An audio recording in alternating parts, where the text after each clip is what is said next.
Bonjour à tous. Dans cette vidéo, je vais continuer la création de graphiques de base avec Tableau Desktop. Donc ce sera la deuxième partie de cette vidéo. Donc dans la première partie, nous avons vu comment réaliser différents KPI avec différents formatages, ainsi que la création de barres, de colonnes, et puis même de le hip-hop chart. Donc on va continuer la création de ces graphiques de base, et donc on va ici réaliser une courbe. Donc un graphique en courbe, en ligne, nous permet en fait de suivre l'évolution d'une ou plusieurs catégories. Donc une évolution ici qui va être temporelle, puisque je vais prendre le montant de mes ventes et pour lequel je vais associer mes dates. Donc ici, de façon automatique, Tableau m'a créé une ligne, hein. Donc c'est vraiment les bonnes pratiques, c'est-à-dire que quand on représente une mesure en fonction d'une grandeur de type date, Tableau va privilégier la représentation du graphique en type de ligne. Ici, je vais sélectionner un autre niveau de visualisation. Je vais sélectionner par exemple le trimestre. Donc ici, je vois l'évolution de mon trimestre, au cours de, je vois même que le quatrième trimestre a toujours une hausse, hein. Je peux modifier les couleurs de mon visuel, par exemple avec ce bleu-là. Je peux aussi ajouter différents des petits points ici au niveau de mes repères. J'ai la possibilité. Je peux jouer sur l'opacité de la couleur, bien sûr. Et je peux ici, en cliquant sur taille, modifier la taille de mon graphique, la taille de la ligne plutôt, et, la faire varier comme il me conviendra. Je vais pouvoir ici aller éditer mon axe. Je vais par exemple retirer le titre ici, juste en le supprimant. Et donc vous voyez ici j'ai un graphe avec l'évolution de ma table en fonction des ventes. Si maintenant je vais ajouter une nouvelle catégorie, de nouvelles catégories et voir l'évolution de différentes courbes, je vais par exemple ajouter les segments en couleur. Et donc là, vous voyez que j'ai l'évolution de mes trois segments, Consumer, Corporate et Home Office. Donc la seule chose que j'ai fait, c'est que j'ai glissé mes segments, enfin une dimension en couleur. D'accord? J'aurais pu faire glisser mes sous-catégories en couleur. Donc là, il y a un petit peu trop de catégories pour que ça reste lisible. Donc on va rester avec nos segments pour cette vue-là. Donc ici, on réalise une courbe qui concerne, voilà, des dates et l'évolution d'une seule mesure. D'accord? Donc maintenant, je vais reproduire à nouveau ce graphique avec mes ventes et mes dates, pardon. Et ce que je vais faire, c'est ce que je vois, c'est que j'ai qu'une seule mesure dont je vois la variation en fonction du temps. Si je veux ajouter une deuxième mesure sur ce même axe, ce que je vais faire, c'est que je vais par exemple, je vais ajouter le profit, et puisqu'il est dans la même devise, hein, c'est la même type d'unité, et je vais le faire glisser sur l'axe de mes ventes. Lorsque je fais ça, je vois apparaître une deuxième réglette, hein, et donc en fonction de comment je vais déplacer, vous voyez ici, je vois une seule règle, ici deux réglettes et au milieu un montre-moi. Donc si je lâche ici avec mes deux réglettes, je vais avoir sur un seul et même axe mes ventes et mes profits. D'accord? Si maintenant je ramène, je refais la même opération et je lâche ici lorsque je vois le pointillé et une seule réglette, en réalité, je crée un axe double dont on parlera dans un petit moment. Et l'autre possibilité, c'est de lâcher aussi dans Montre-moi. Et lorsque je fais ça, la seule chose qu'il fait, c'est qu'il m'ajoute le somme des profits en couleur. Donc bien faire attention où c'est que vous déposez votre nouvelle mesure quand vous l'emmenez dans votre vue. Donc si on veut faire un courbe sur un seul, une deuxième mesure sur un seul axe, on va bien évidemment l'ajouter sur l'axe déjà présent. Et lorsqu'on voit qu'il y a deux petites règles, donc on va faire On va lâcher. Ensuite, on a la valeur de mesure, les noms de mesure qui sont mis en couleur. Donc, on a une couleur pour chaque nom de mesure. Et les valeurs de mesure sont la somme des profits et la somme des ventes. Donc, on a vu également qu'on avait la possibilité, en fonction de l'endroit dans la vue où on dépose cette seconde mesure, de créer différents types de graphiques. Et donc, on a vu qu'on pouvait réaliser un axe double, et donc c'est ce qu'on va faire maintenant. Donc j'ai reproduit à nouveau, hein, la somme des ventes et son évolution en fonction de l'année des commandes, et puis je vais ajouter les profits en ligne à côté. Lorsque je fais ça, j'ai un deuxième graphe qui se crée, et ce qui va être important maintenant, c'est de superposer en fait ces deux graphiques. Pour effectuer cette superposition, je vais sélectionner le deuxième champ ici, et je vais venir cliquer sur axe double. Vous voyez, lorsque je fais ça, j'ai un axe double avec un axe pour les ventes et un axe pour les profits. Donc je peux sélectionner, je peux laisser en fait ce graphique dans cet état-là. Je peux aussi décider de synchroniser mes axes, et si je clique sur l'axe, et je peux synchroniser l'axe, et là on se retrouve avec exactement la même figure que précédemment. Donc, en fonction de ce qu'on a besoin ou pas, on ira synchroniser son axe ou pas. Qu'est-ce qu'on a comme possibilité ici? Donc ici, vous voyez que quand on a fait cet axe double, la forme des mesures ici a changé. On est passé d'un haricot ovale à un haricot avec un côté ovale et un côté plat. Donc, qui sont liés. Ces deux mesures servent à former cet axe double. Et au niveau des repères, on peut voir une évolution aussi. Donc, on a un repère pour les ventes, les 16, et un repère pour les profits. Donc, ce qui nous permet en fait de changer le repère pour chacun des axes.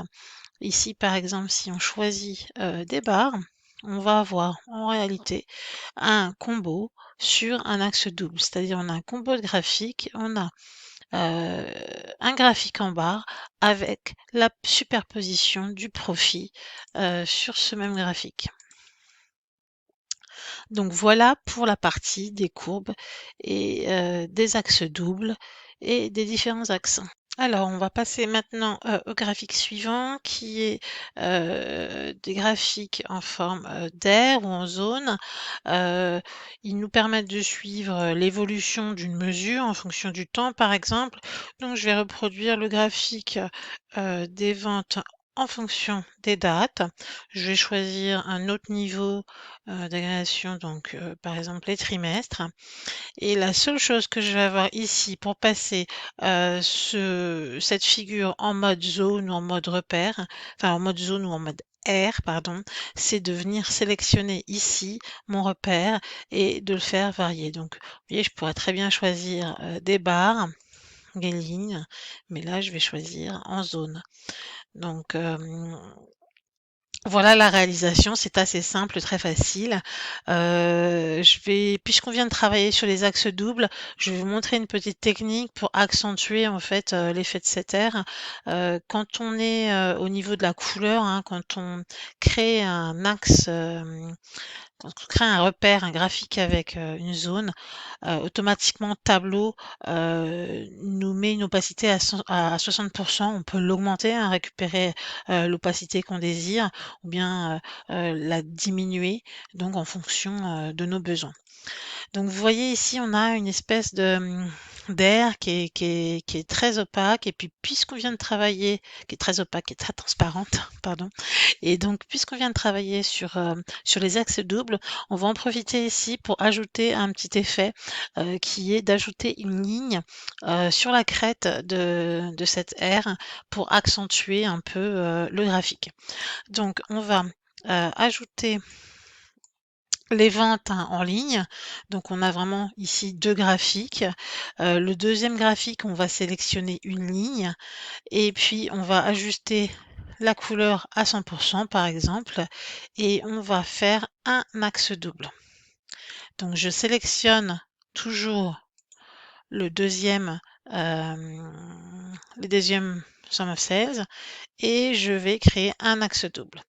Je n'oublie pas de synchroniser mes axes, hein. Pour les synchroniser, je vais afficher l'entête et puis je vais venir sélectionner l'axe et synchroniser l'axe. Ensuite, je pourrais le cacher en cliquant à nouveau sur afficher l'entête. Donc voilà une petite technique qui nous permet d'utiliser un axe double.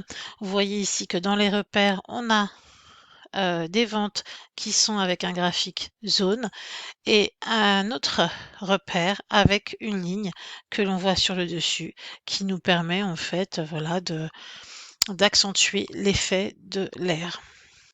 On peut également faire des aires empilées, donc on va voir l'évolution d'une mesure dans son ensemble, hein, divisée en fait en zones d'air par différentes catégories. Donc rapidement, je reproduis le graphique précédent, je sélectionne un nouveau trimestre, hein, et puis je sélectionne dans les repères zone. Et voilà, j'ai mon air comme précédemment fait. Je vais ajouter par exemple les segments, je peux les ajouter en détail et donc là je vais voir la part que prennent chacun d'eux. C'est toujours mieux donc de la placer en couleur et donc là je vois l'évolution de la mesure dans son ensemble au niveau des 3 catégories de segments. Alors bien sûr, j'essaie d'éviter d'avoir trop de catégories dans ma zone empilée, hein. Je vous montre vite fait, si j'utilise par exemple, la sous-catégorie qui contient quand même, une douzaine, de produits, de types de produits, voilà, ça devient assez rapidement illisible. D'accord? Donc on reste sur, la répartition, de catégories, en nombre limité. La chose qu'on peut faire aussi, quand on est dans cette, au niveau des aires empilées, on peut réaliser des aires empilées, avec, un rapport à 100. Donc pour ça, je vais dupliquer ma feuille, donc je vous montre comment on duplique une feuille au passage, hein. Je vais cliquer droit sur, ma feuille et je vais sélectionner dupliquer. Donc ici, j'ai une aire d dupliquée, je vais la renommer, 100 par exemple. Et je vais réaliser un calcul de table. Alors, ces calculs de table, on en a parlé un petit peu auparavant et je vais vous montrer en fait comment réaliser. Ici, on va utiliser un calcul de table rapide, hein, et on va regarder le pourcentage du total. Donc ici, ça parle pas trop parce qu'en fait, on regarde le pourcentage du total, au niveau, global, hein, de l'ensemble. Donc, en fonction de la façon dont, le calcul est réalisé, on va voir le 100 d'une manière différente. Donc je vais, à nouveau cliquer, sur, ma somme des ventes et je vais dire à Tableau que je veux que ce soit calculé, au moyen du segment. Donc en fait, il va regarder pour chaque valeur, hein, pour chaque repère, la répartition, de chacun de mes segments. Donc quand je fais ça, voilà, l'exemple, enfin voilà le graphique que j'obtiens. En fait, j'ai vraiment par exemple pour chaque point, c'est-à-dire 2017, trimestre 1, j'ai 51 d'home office, 18 de corporate et 29 de consumer.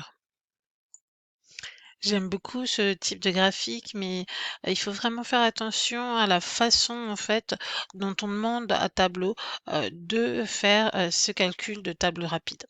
Donc on reconnaît qu'on a un calcul de table rapide, grâce à la présence, de ce petit triangle, sur le haricot vert, hein, contenant les sum of sales et donc on peut regarder, avec quels moyens ça a été calculé. On peut également modifier le calcul de table. Donc lorsqu'on sélectionne modifier le calcul de table, on a, cette fenêtre qui s'affiche. Donc on peut changer à cet endroit-là également, le calcul et donc on voit en fait que ces calculs, hein, ces types de calculs rapides reprennent en réalité, des calculs qui sont faits, de manière fréquente, lorsqu'on fait de l'analyse de données. Donc ici on a différence par rapport à, différence de pourcentage par rapport à, pourcentage de, pourcentage du total, classement, total cumulé et cetera et cetera. Donc il faut bien faire attention à la façon dont on demande à Tableau de faire ce calcul-là, puisque on peut le faire par exemple sur la table horizontale et donc là on va se retrouver avec la part de chaque segment à chaque niveau d'année trimestre et le pourcentage va représenter en fait la part sur la globalité de la période. Alors que si par exemple on choisit table verticale ou table segment, hein, ou la dimension spécifique segment, là en fait on va regarder à quel niveau on calcule. Et donc on calcule au niveau de la période exacte, c'est-à-dire 2017 trimestre 1, on regarde la répartition de chacun des segments. Et donc on va faire la même chose pour le deuxième trimestre 2017, on va regarder la répartition en pourcentage de chacun des segments. Donc les calculs que l'on va retrouver, les calculs de table rapide que l'on va retrouver en fait en cliquant sur une des mesures présentes dans un champ vont vont concerner essentiellement voilà des calculs relativement fréquents que l'on peut réaliser dans les analyses de données. Aussi en fonction des données présentes dans dans ma vue, il y aura certaines options qui, pourront ne pas être, disponibles.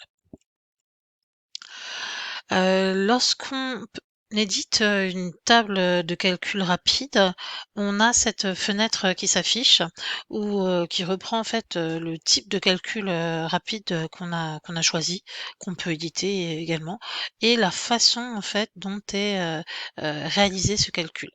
On peut aussi, définir, le niveau auquel on souhaite que ce calcul soit réalisé et puis aussi si on fait une différence, est-ce que cette différence elle est, par rapport au premier, par rapport au dernier, par rapport au précédent ou par rapport au suivant?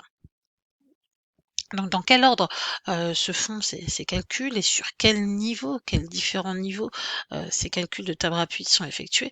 Donc ils peuvent être faits au niveau de la table entière, au niveau de chacun des volets de données et puis au niveau de chacune des cellules.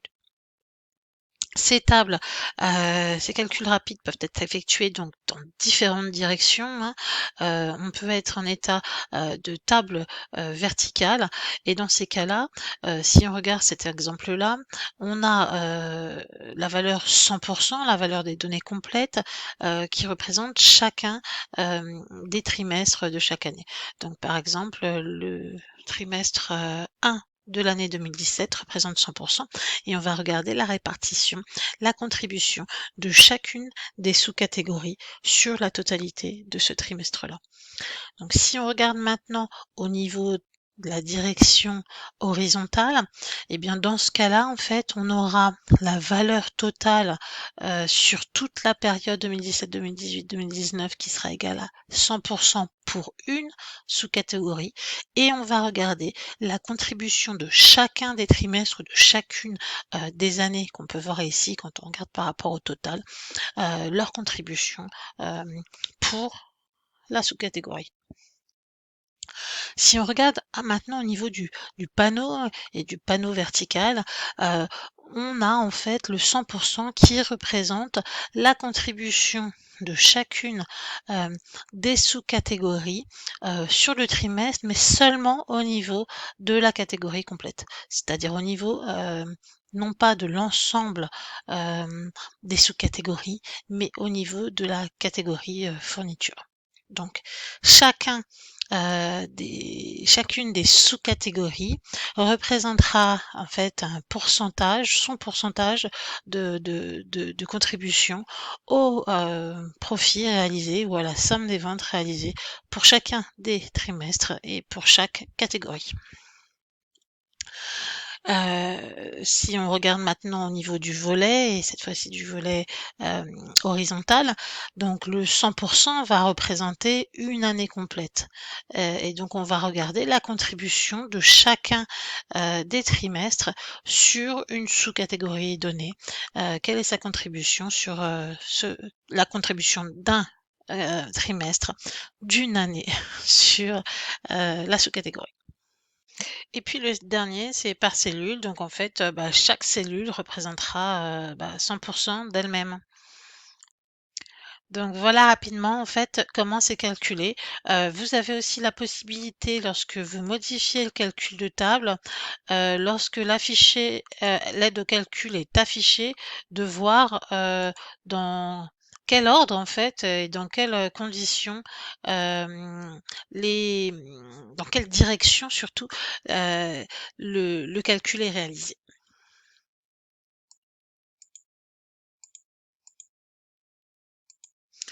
Et voilà pour cette partie des aires empilées.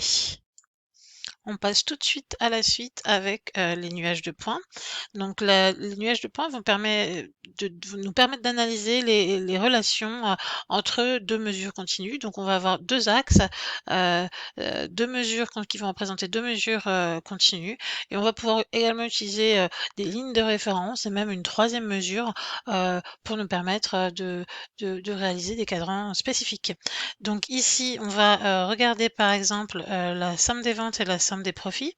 J'en profite pour parler un petit peu des agrégations. Donc en fait, ce que vous voyez ici, c'est bien la somme du profit et la somme des ventes sur l'intégralité de ma table. À partir du moment où je vais rajouter des dimensions dans ma vue, je vais avoir la somme des ventes pour la région ouest et la somme des profits, etc., etc., pour chacune des régions. Euh, Ici, si je viens, alors je vais me mettre en cercle. Si je viens sélectionner l'analyse, je vois donc que mes mesures sont agrégées. Je peux décider de cliquer à nouveau pour désélectionner, agréger les mesures. Et là, j'aurai les mesures, la représentation de chacune des lignes. Donc ici, on peut voir qu'on a 9994 repères. Et donc, c'est bien le nombre de lignes que nous avons dans notre fichier Excel. Donc ce n'est pas ce que je veux pour le moment, donc je vais cliquer sur retour. Je vais emmener par contre dans la vue mes sous-catégories qui sont au nombre de 17. Donc je vais avoir une marque, un repère pour chaque sous-catégorie. Et puis je vais ajouter les segments aussi en détail. Donc 3 segments par 17, ça nous fait 51 marques. J'ai également la possibilité d'éditer rapidement et d'intervertir les lignes et les colonnes en utilisant cette icône qui va me permettre rapidement et en un seul clic d'intervertir les axes et les colonnes comme je veux. Lorsque je réalise un nuage de points, c'est certainement pour voir les outliers et également pour voir s'il existe des corrélations. Donc pour cela, je peux ajouter des courbes de tendance. Je vais par exemple cliquer sur Analyse et venir sélectionner courbe de tendance que je vais faire glisser. Lorsque je fais glisser courbe de tendance, j'ai cette petite fenêtre qui s'affiche et en fonction de là où je vais déposer ma courbe de tendance, j'aurai le modèle de courbe de tendance correspondante. Donc je vais sélectionner linéaire ici. Et donc, vous voyez ma courbe de tendance qui s'affiche.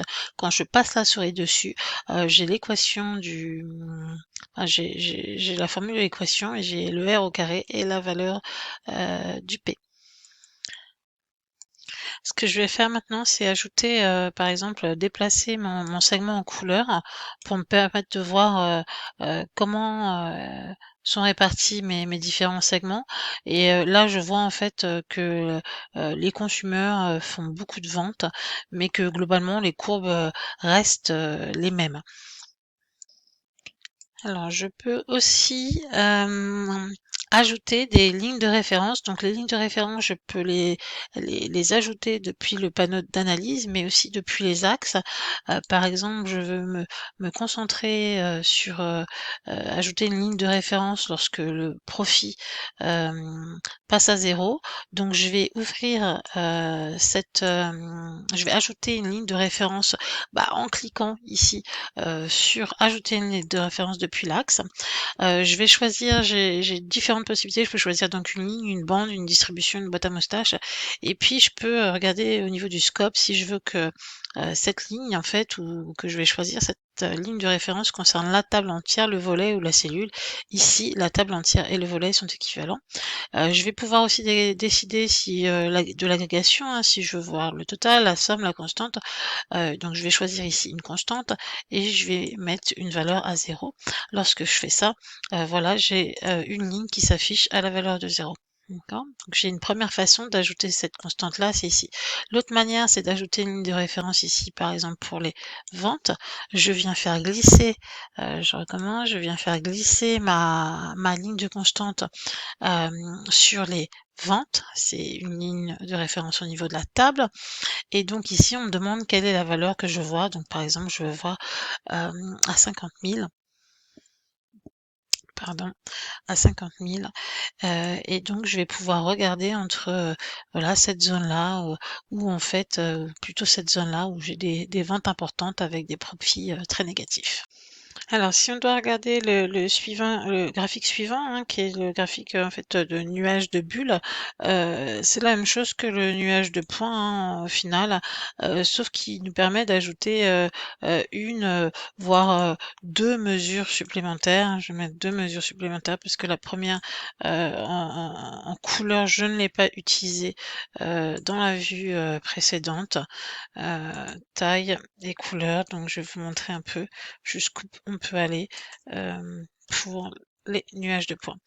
Donc je vais reproduire la vue, c'est la somme des ventes en profit, je suis en cercle, ma vue est partagée par les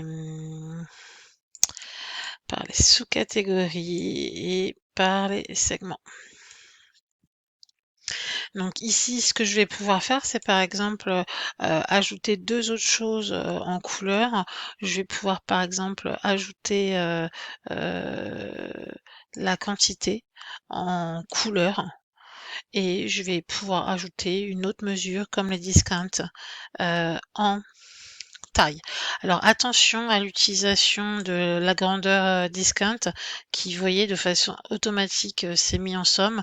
Bon, un discount, hein, c'est un pourcentage, on ne fait pas de somme de pourcentage, donc on va réattribuer l'agrégation de cette mesure en moyenne. Donc la valeur moyenne des discounts est de 37%. Si je veux éditer le format, souvenez-vous, on fait formater. Dans le volet, je viens préciser qu'il s'agit d'un pourcentage et je ne mets pas. Et voilà, donc par exemple celui-ci, les consumers, Bender, 38% de discount en moyenne avec un profit à 17 996. Donc voilà, dans ce nuage de bulles, on réalise en fait un nuage de points sur lequel on vient ajouter une voire deux mesures supplémentaires en fonction de ce qu'on a fait. Donc une mesure supplémentaire au niveau de la couleur et une mesure supplémentaire au niveau de...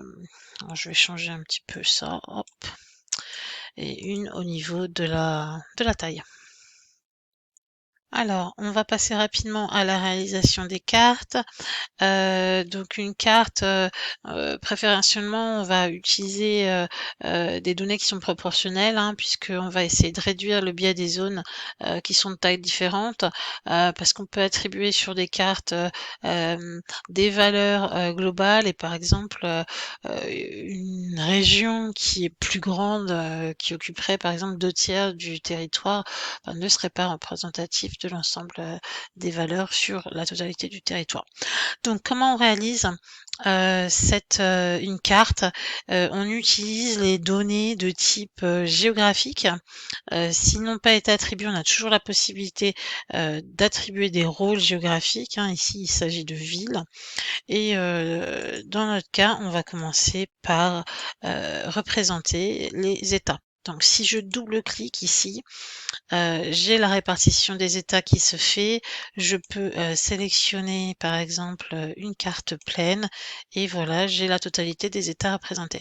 Alors ce qui arrive souvent et ce qui peut arriver chez vous quand vous utilisez Tableau pour la première fois, c'est que les emplacements ne sont pas correctement édités. Ici par exemple, on peut être ici en France. Et donc, si vous êtes en France, au niveau de la pays de vos régions, voilà, on va avoir quelque chose comme ça.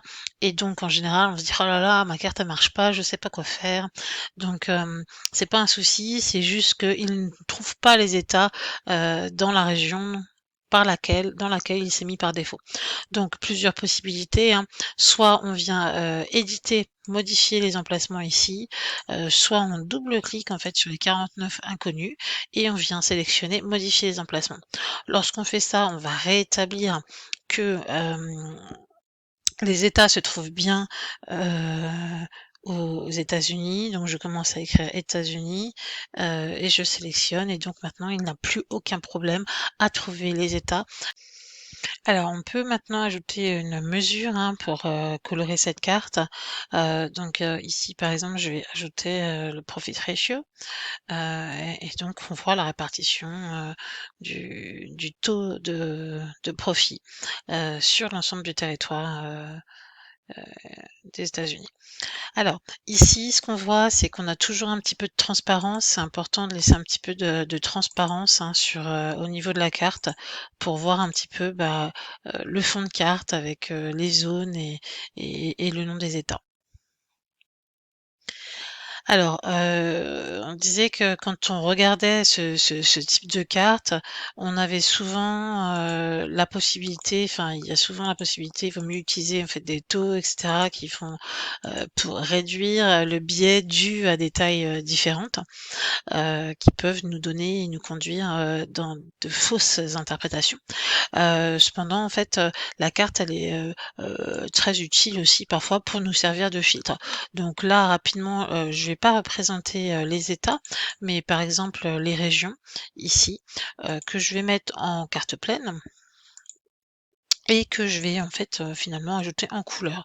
Et dans ces conditions-là, et bien en fait cette carte, je vais pas mettre d'opacité parce que je veux pas voir ce qui se passe derrière et je veux à tel point pas voir ce qui se passe derrière que je vais éditer cette carte. Donc comment j'édite cette carte? Je vais cliquer sur couche de carte et ici je vais avoir accès, à toutes les informations que je vais pouvoir, désélectionner et pour ne voir apparaître finalement que, ma carte qui peut me servir de filtre, si besoin dans un dashboard. Alors ce qu'on va faire si on doit représenter, des valeurs, hein, indépendamment en fait de la zone, de la taille géographique, qu'on va représenter dans une carte, c'est vraiment, de représenter avec des symboles de type, par exemple des cercles en fait, dont la taille va être proportionnelle à la valeur, qu'on souhaite, observer. Donc, si je dois représenter à nouveau, les États, alors les États, où sont-ils? Les États, je peux amener les États ici et puis la seule chose que je vais faire en fait, c'est amener les ventes en taille et donc là, je vais avoir vraiment un bel aperçu de de la taille, de mes ventes sur la totalité du territoire et là, je vois clairement, que New York, Californie et Washington sont les États qui contiennent, le plus de ventes.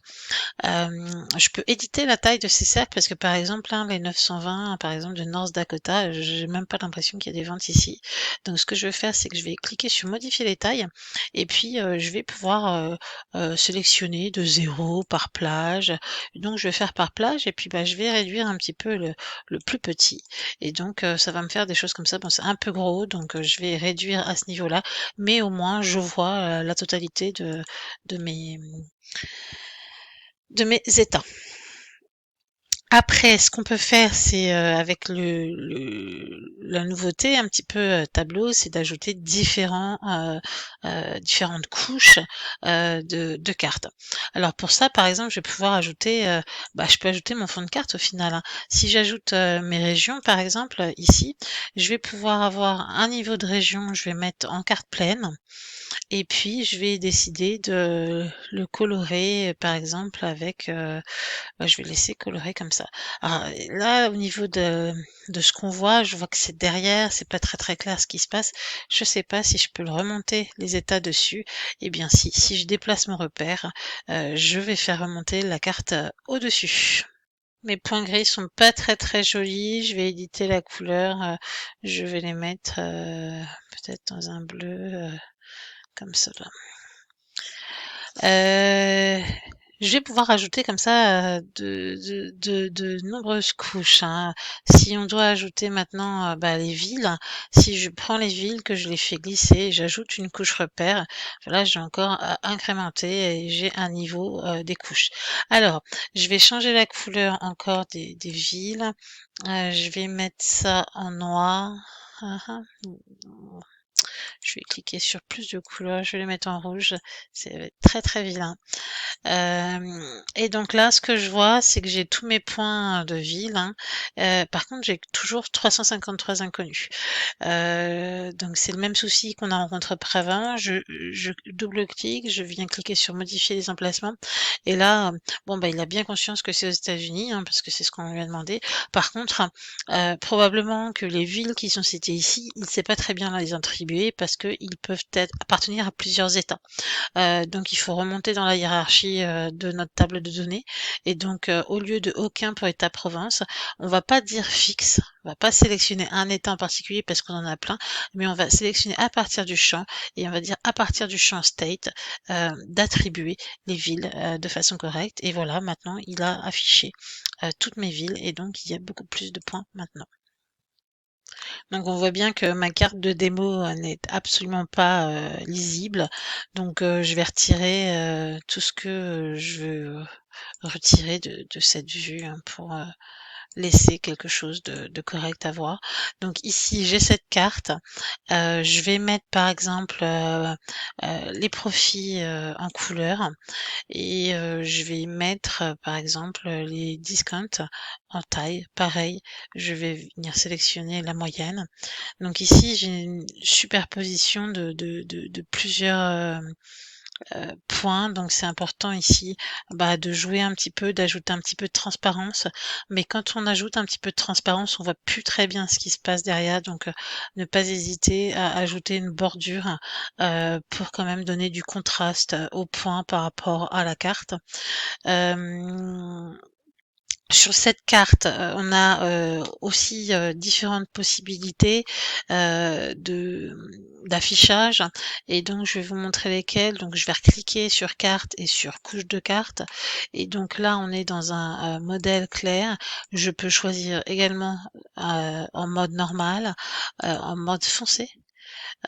Qui me donne une différente lisibilité en mode rue, en mode extérieur et même en mode satellite. Donc à vous de choisir la carte qui correspond le plus à ce que vous souhaitez représenter. Alors je vais remettre un clair, hein, ou peut-être bien en normal, qui donne l'apparition des frontières, enfin des océans surtout. Alors, donc, on a dit que c'était une meilleure façon de représenter, puisque avec des symboles proportionnels à des valeurs, hein, puisque on voit par exemple que le Dakota du Nord, qui occupe et le Dakota du Sud, hein, cette partie-là qui occupe un grand territoire, en fait, n'a quasiment pas fait de vente, et donc c'est pas forcément quelque chose que l'on va voir ici. Ici, ça tient vraiment compte de ce qu'on est en train de la totalité de l'ensemble de la carte, alors que quand on est ici, voilà, on regarde vraiment la valeur proportionnelle par rapport au total, d'accord? Et donc, un autre moyen d'essayer de regarder encore chacun des territoires, mais à un niveau individuel, c'est-à-dire en normalisant la taille de chacun des États, c'est d'utiliser des, des maps hexagonales, donc l'utilisation en fait de symboles qui va représenter chacun des États de manière individuelle. Donc si on doit représenter par exemple cette carte-ci, hein, par exemple avec des tout petits États où je vais pas forcément voir ce qui se passe, je vais le faire d'une autre manière. Donc pour cela, j'ai ajouté dans mes tables euh, des colonnes, donc je vous montre, c'est un case statement, hein, donc je regarde chacun des États. Quand c'est Alabama, je vais attribuer en fait un numéro de colonne et je fais la même chose pour les lignes. Alors, où sont les lignes? Ici. Donc c'est la même chose. Je peux très bien aussi faire, un fichier Excel avec, le nom des états et puis attribuer le numéro de ligne et la colonne, hein, d'accord? Donc ça, j'ai pris ça sur, un Work at Wednesday, que j'ai réalisé il y a quelque temps et donc voilà. On va distribuer les lignes et les colonnes ici et donc vous voyez, vous apercevrez la forme, des États-Unis. Donc on va se placer en vue entière et donc là on reconnaît en fait, hein, les différents États. On va pouvoir sélectionner par exemple un carré, ça peut être voilà sous format carré ou pourquoi pas, sélectionner une forme, des ronds, des carrés ou bien encore, des losanges ou des hexagones, si, vous souhaitez, réaliser vraiment une carte hexagonale.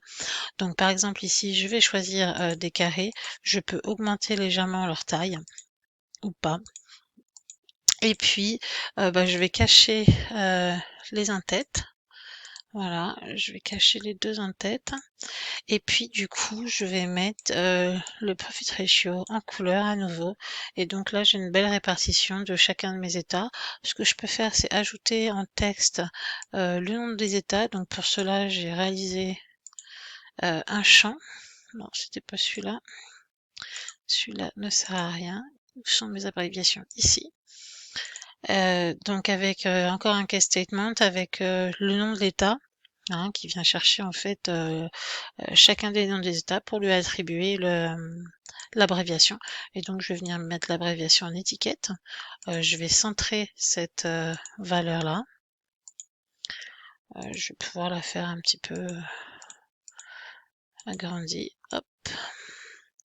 Et donc voilà, maintenant vous avez une répartition de, de la valeur de chacun des états en ne tenant pas compte en fait de la place que prend géographiquement un état. Et donc on a vraiment une comparaison équivalente pour chacun des états. Voilà, on a fini pour cette session de partie 2 et je publie à nouveau ce classeur qui contient tous ces graphiques. Si vous souhaitez les reproduire, vous pourrez télécharger le classeur et regarder comment les différents graphiques ont été réalisés. Merci, au revoir.